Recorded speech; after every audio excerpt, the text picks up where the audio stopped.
Chapter 23. In Drury Lane. "But you begin now to realise," said the Invisible Man, "the full disadvantage of my condition. I had no shelter, no covering. To get clothing was to forego all my advantage, to make myself a strange and terrible thing. I was fasting, for to eat, to fill myself with unassimilated matter, would be to become grotesquely visible again." "I never thought of that," said Kemp. "Nor had I. And the snow had warned me of other dangers. I could not go abroad in snow. It would settle on me and expose me. Rain, too, would make me a water outline, a glistening surface of a man, a bubble. And fog, I should be like a fainter bubble in a fog, a surface, a greasy glimmer of humanity. Moreover, as I went abroad in the London air, I gathered dirt about my ankles, floating smuts and dust upon my skin. I did not know how long it would be before I should come visible from that cause also. But I saw clearly it could not be for long, not in London at any rate. I went into the slums towards Great Portland Street and found myself at the end of the street in which I had lodged. I did not go that way because of the crowd halfway down it, opposite, still looking at the smoking ruins of the house I had fired. My most immediate problem was to get clothing. What to do with my face puzzled me. Then I saw one of those little miscellaneous shops, news, sweets, toys, stationery, belated Christmas tomfoolery and so forth, an array of masks and noses. I realised the problem was solved. In a flash I saw my course. I turned about, no longer aimless, and went, circuitously, in order to avoid the busy ways, towards the back streets north of the Strand, for I remembered, though not very distinctly where, that some theatrical costumiers had shops in that district. The day was cold, with a nipping wind down the northward running streets. I walked fast to avoid being overtaken. Every crossing was a danger, every passenger a thing to watch alertly. One man, I was about to pass him at the top of Bedford Street, turned upon me abruptly and came into me, sending me into the road and almost under the wheel of a passing hansom. The verdict of the cab rank was that he had some sort of stroke. I was so unnerved by this encounter that I went into Covent Garden Market and sat down for some time in a quiet corner by a stall of violets, panting and trembling.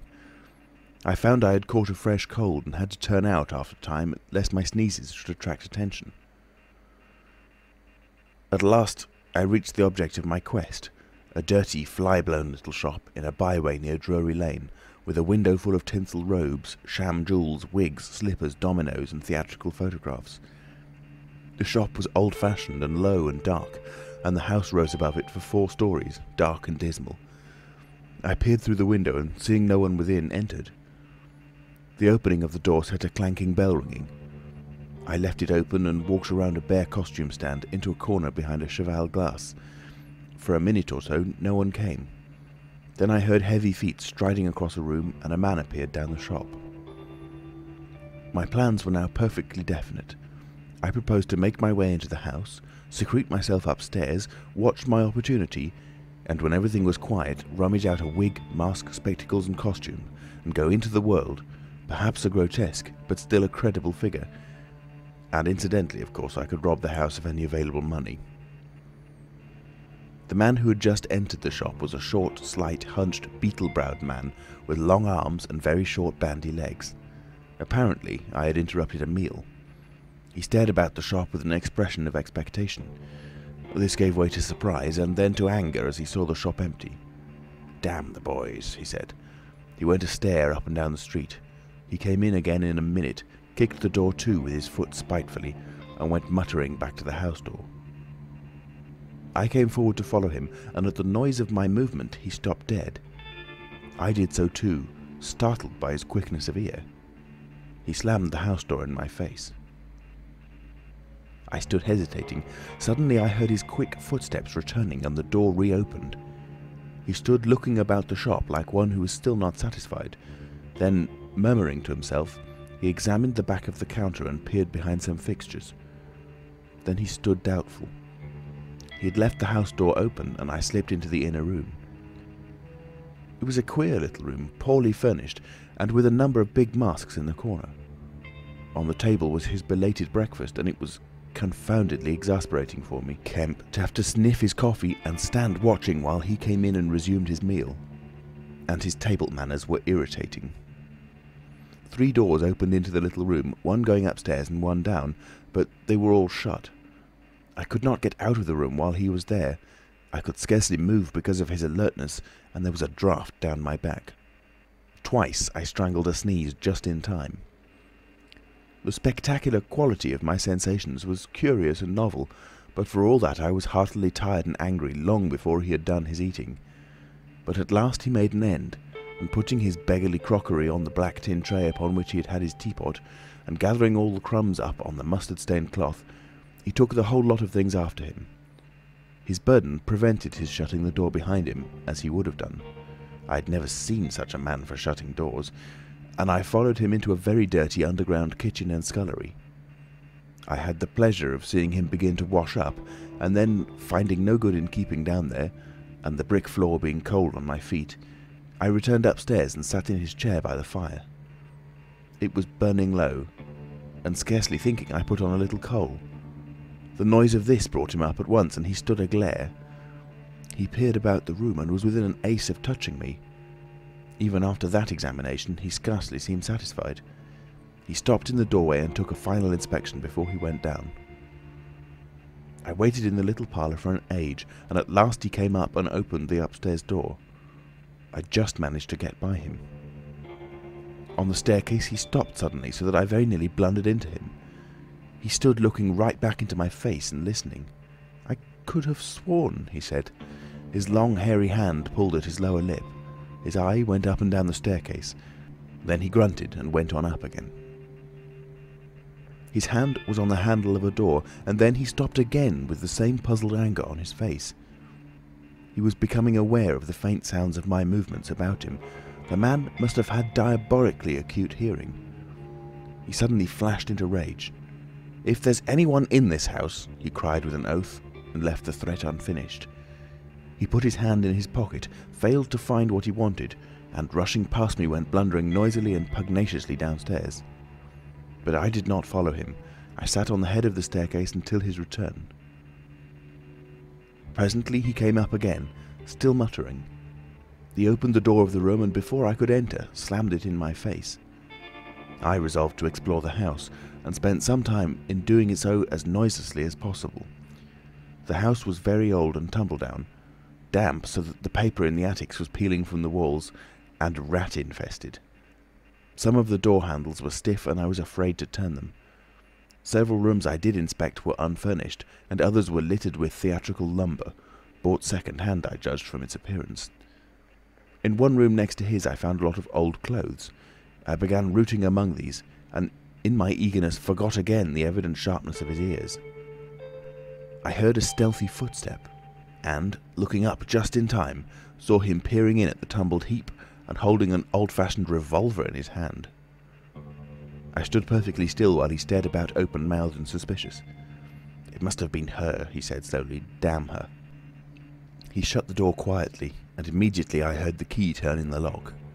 Then his footsteps retreated. I realized abruptly that I was locked in. For a moment I did not know what to do. I walked from door to window and back and stood perplexed. A gust of anger came upon me, but I decided to inspect the clothes before I did anything further, and my first attempt brought down a pile from an upper shelf. This brought him back, more sinister than ever. That time he actually touched me, jumped back with amazement, and stood astonished in the middle of the room. Presently he calmed a little. "Rats," he said in an undertone, fingers on lips. He was evidently a little scared. I edged quietly out of the room, but a plank creaked.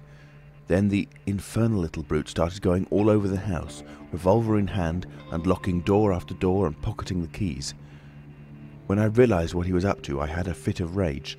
I could hardly control myself sufficiently to watch my opportunity. By this time I knew he was alone in the house, and so I made no more ado but knocked him on the head. "Knocked him on the head?" exclaimed Kemp. "Yes, stunned him as he was going downstairs. Hit him from behind with a stool that stood on the landing. He went downstairs like a bag of old boots." "But, I say, the common conventions of humanity—" "Are all very well for common people, but the point was, Kemp, that I had to get out of that house in a disguise without his seeing me. and I couldn't think of another way of doing it. And then I gagged him with a Louis XIV vest and tied him up in a sheet. Tied him up in a sheet? I made a sort of bag of it. It was rather a good idea to keep the idiot scared and quiet, and a devilish hard thing to get out of. Head away from the string. My dear Kemp, it's no good you sitting glaring at me as though I was a murderer. It had to be done. He had his revolver. If once he saw me, he would be able to describe me. But still, said Kemp, in England, today, and the man was in his own house, and you were, well, robbing. Robbing? Confound it, you'll call me a thief next. Surely, Kemp, you're not fool enough to dance on the old strings. Can't you see my position? And his too, said Kemp. The Invisible Man stood up sharply. What do you mean to say? Kemp's face grew a trifle hard. He was about to speak and checked himself.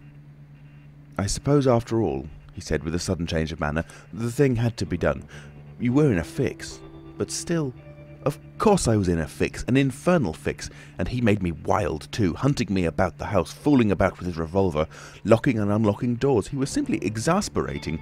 You don't blame me, do you? You don't blame me? I never blame anyone, said Kemp. It's quite out of fashion. What did you do next? I was hungry. Downstairs I found a loaf and some rank cheese, more than sufficient to satisfy my hunger. I took some brandy and water, and then went up past my impromptu bag. He was lying quite still, to the room containing the old clothes. This looked out upon the street, 2 lace curtains, brown with dirt, guarding the window. I went and peered out through their interstices. Outside the day was bright, by contrast with the brown shadows of the dismal house in which I found myself, dazzlingly bright. A brisk traffic was going by, fruit carts, a hansom, a 4-wheeler with a pile of boxes, a fishmonger's cart. I turned with spots of colour swimming before my eyes to the shadowy fixtures behind me. My excitement was giving place to a clear apprehension of my position again. The room was full of a faint scent of benzoline, used, I supposed, in cleaning the garments. I began a systematic search of the place. I should judge the hunchback had been alone in the house for some time. He was a curious person. Everything that could possibly be of service to me I collected in the clothes storeroom. Then I made a deliberate selection. I found a handbag I thought a suitable possession, and some powder, rouge and sticking plaster. I had thought of painting and powdering my face and all that there was to show of me in order to render myself visible, but the disadvantage of this lay in the fact that I should require turpentine and other appliances and a considerable amount of time before I could vanish again. Finally, I chose a mask of the better type, slightly grotesque, but not more so than many human beings. Dark glasses, greyish whiskers, and a wig. I could find no underclothing, but that I could buy subsequently, and for the time I swathed myself in calico dominoes and some white cashmere scarves. I could find no socks, but the hunchback's boots were rather a loose fit and sufficed. In a desk in the shop were 3 sovereigns and about 30 shillings worth of silver, and in a locked cupboard I burst in the inner room, were £8 in gold. I could go forth into the world again, equipped. Then came a curious hesitation. Was my appearance really credible? I tried myself with a little bedroom looking-glass, inspecting myself from every point of view to discover any forgotten chink, but it all seemed sound. I was grotesque to the theatrical pitch, a stage miser, but I was certainly not a physical impossibility. Gaining confidence, I took my looking-glass down into the shop, pulled down the shop blinds, and surveyed myself from every point of view with the help of the cheval glass in the corner. I spent some moments screwing up my courage, and then unlocked the shop door and marched out into the street, leaving the little man to get out of his sheet again when he liked. In 5 minutes, a dozen turnings intervened between me and the costumier's shop.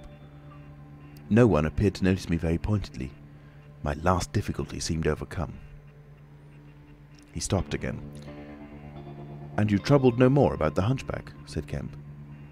"No," said the Invisible Man, "nor have I heard what became of him. I suppose he untied himself or kicked himself out. The knots were pretty tight."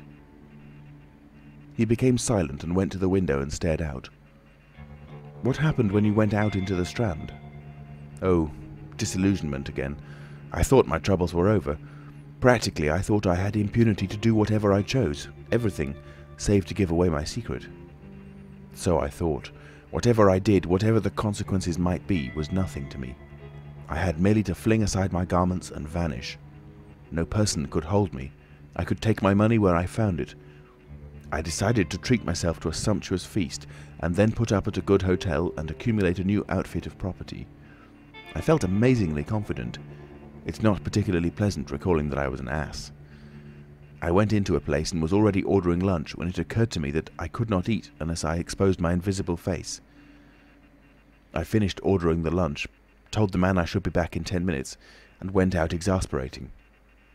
I don't know if you've ever been disappointed in your appetite. Not quite so badly, said Kemp, but I can imagine it. I could have smashed the silly devils. At last, faint with the desire for tasteful food, I went into another place and demanded a private room. I am disfigured, I said, badly. They looked at me curiously, but of course it was not their affair, and so at last I got my lunch. It was not particularly well served, but it sufficed, and when I had it, I sat over a cigar, trying to plan my line of action. And outside a snowstorm was beginning. The more I thought it over, Kemp, the more I realised what a helpless absurdity an invisible man was, in a cold and dirty climate and a crowded civilised city. Before I made this mad experiment, I had dreamt of 1,000 advantages. That afternoon it seemed all disappointment. I went over the heads of the things a man reckons desirable. No doubt invisibility made it possible to get them, but it made it impossible to enjoy them when they are got. Ambition. What is the good of pride of place when you cannot appear there? What is the good of the love of a woman when her name must needs be Delilah? I have no taste for politics, for the blackguardisms of fame, for philanthropy, for sport.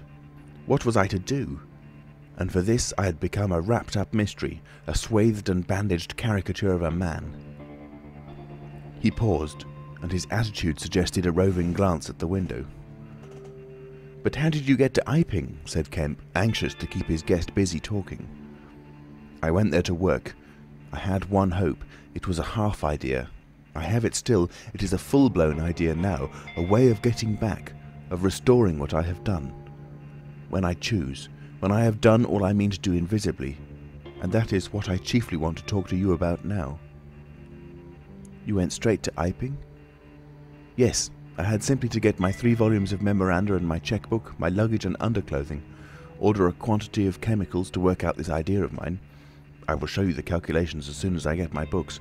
And then I started. Jove!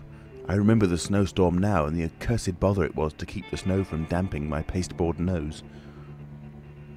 "At the end," said Kemp, "the day before yesterday, when they found you out, you rather, to judge by the papers—" "I did, rather. Did I kill that fool of a constable?" "No," said Kemp. "He's expected to recover." "That's his luck, then. I clean lost my temper, the fools. Why couldn't they leave me alone? And that grocer lout?" "There are no deaths expected," said Kemp. "I don't know about that tramp of mine," said the Invisible Man with an unpleasant laugh. "By heaven, Kemp, you don't know what rage is. To have worked for years, to have planned and plotted, and then to get some fumbling, purblind idiot messing across your course. Every conceivable sort of silly creature that has ever been created has been sent to cross me. If I have much more of it, I shall go wild. I shall start mowing 'em. As it is, they've made things 1,000 times more difficult." "No doubt it's exasperating," said Kemp dryly. End of chapter 23.